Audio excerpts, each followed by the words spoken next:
તો ખેડા જિલ્લામાંથી મોંઘવારીને લઈને જ્યાં સામાન્ય જનજીવન પર વધતી કિંમતોની સીધી અસર જોવા મળી રહી છે, ત્યારે હાલમાં જીવન જરૂરી ચીજવસ્તુઓના ભાવમાં સતત વધારો જોવા મળી રહ્યો છે। ત્યારે પેટ્રોલ અને ડીઝલના ભાવમાં આવેલી તેજીએ વાહન ચાલકો અને ખેડૂતો બંનેના બજેટ પર અસર કરી છે। પરિવહન ખર્ચ વધતા દૈનિક જીવનની અનેક વસ્તુઓના ભાવ પર પણ તેની અસર દેખાઈ રહી છે। રાંધણ ગેસ સિલિન્ડરના ભાવમાં થયેલા ફેરફારને કારણે ઘરગથ્થુ બજેટ પર પણ દબાણ વધ્યું છે। ખાસ કરીને મધ્યમ વર્ગ અને ગરીબ પરિવારો માટે માસિક ખર્ચનું સંતુલન જાળવવું મુશ્કેલ બન્યું હોવાનું લોકો જણાવી રહ્યા છે। તમે રિક્ષા ફેરવો છો, કેટલા સમયથી રિક્ષા ફેરવી રહ્યા છો? અત્યારે જે રિક્ષાની અંદર વાત કરો તો ગેસનો ભાવ વધ્યો છે, પેટ્રોલનો ભાવ વધ્યો છે અને ડીઝલનો ભાવ વધ્યો છે। તમે કેવી રિક્ષા ચલાવી રહ્યા છો અને આ મોંઘવારીનો માર તમે કેવી રીતે સહન કરી રહ્યા છો? 10 વર્ષથી હું રિક્ષા ચલાવું છું, તોય અમારે કંઈ 8 થી 10 જણનું મારે કુટુંબ છે, મારે ભરણ પોષણ થતું નથી। બરાબર છે, છોકરા ભણાવવાના હોય તો મારે વ્યાજે લઈને પૈસા ભણાવવા પડે છે। બરાબર, કારણ કે રિક્ષાની અંદર પૂરતું અમને જે પૈસા મળવા જોઈએ એ મળતા છે નહીં। આખો દિવસ પરચીઓ રેડીને કઈ બચત, ખાલી ખાવા પીવાના પૈસા થઈ રહે છે, બીજું કશું થતું નથી। તો આ ગેસ વધારો છે એના માટે સરકારને શું કહેવું?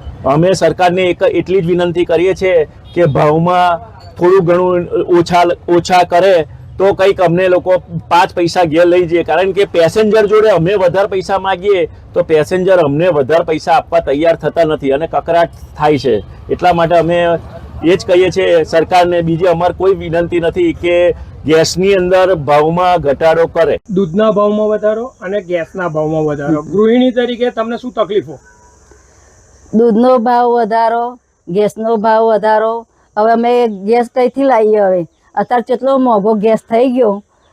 અત્યારે તારે અમે સસ્તો લાવતા હતા પણ અત્યારે અમને મોંઘો પડે છે એટલે અમે લાવી શકતા નહીં। અત્યારે લાકડું ના મળે, અત્યારે લાકડું કઈ લેવા જઈએ? ખેતરમાં કશું ના મળે અને ઘર ચલાવતા હતા તારે સાથે શાકભાજી એવું મળતું હતું પણ અત્યારે ખેડૂત તરીકે ખાસ આપને પૂછવા માંગુ છું, પેટ્રોલ, ડીઝલ, ગેસ તેમજ દૂધના ભાવમાં વધારો, આજે 1 રૂપિયો પેટ્રોલ અને ડીઝલમાં પણ વધી ગયો છે, ટોટલ 4 રૂપિયાનો વધારો। ખેતી માટે શું કહેશો? ખેતી માટે એટલા માટે કહીએ છીએ કે દરેકમાં 1-1 રૂપિયો, 2-2 રૂપિયા, 5-5 રૂપિયા વધતા જાય છે। ખેડૂતો પાયમાલ થતા જાય છે કારણ કે એનું પૂરું વળતર મળતું નથી।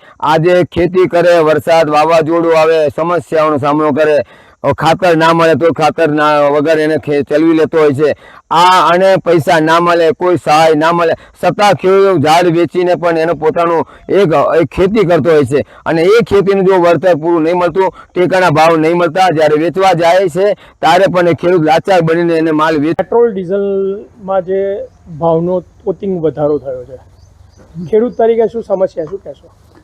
હવે ડીઝલ પેટ્રોલના ભાવ વધી ગયા છે, ખેડૂતને મજૂરી મોંઘી, ડીઝલ મોંઘું, મજૂરો લાવવાના, મેળવા જવાના, પાછું ડીઝલ લાઇનમાં ઊભા રહીએ તો મળતું નથી। ખેડૂતને બહુ મોટી સમસ્યા છે અત્યારે, એટલે બધી રીતનો ખેડૂતને ટેકાના ભાવે નહીં મળતા, એટલે આ બધી બહુ મોટી સમસ્યા છે। આનું કંઈક નિવારણ થાય તો સારું એમ। આ જે ડીઝલ વધ્યું છે તેમાં ખાતર માટે શું કહેશો? ખાતરના ભાવ બહુ વધી ગયા છે, ખાતરથી મોડીને બિયારણ બધું મોંઘું છે, મજૂરી મોંઘી છે અને ઓરવાથી મોડીને લલણી સુધી બધું ખેડૂતને મોંઘવારી વધી ગઈ છે। એ પ્રમાણે ટેકાના ભાવ મળતા નથી।